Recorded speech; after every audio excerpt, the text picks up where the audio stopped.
Qansız qurbanlara demək nə aiddir? Üstün varlıqlara və yaxud da varlığa təqdim edilən bitkilər, yeyəcəklər, pul, zinət əşyaları, geyimlər və bənzəri şeylər aid edilir. Tarix boyu bir çox dini ənənələrdə ilk məhsulun tanrılara və yaxud da ilahi varlıqlara təqdim edilməsi adəti vardır. Bu cür qurbanlardan başqa insanın özünü asketik həyata, mütləq bəkarətə, səssizliyə və aclığa məhkum etməsi də bir növ qurban olaraq dəyərləndirilə bilər.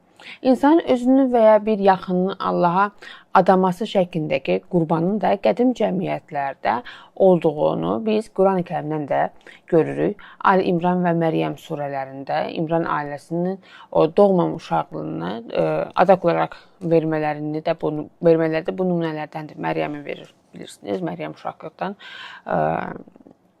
məbəddə xidmət edir. Yenə Quranda qansız qurban növlərinə aid olan bir qurbanın verildiyini yenə biz orada görürük. Enam surəsində 136-137-də deyir ki, öz zənnlərinə görə bu Allahındır, bu isə bütlərimizin deyərək Allahın yaratdığı heyvanlardan və əkinlərdən pay ayırdılar.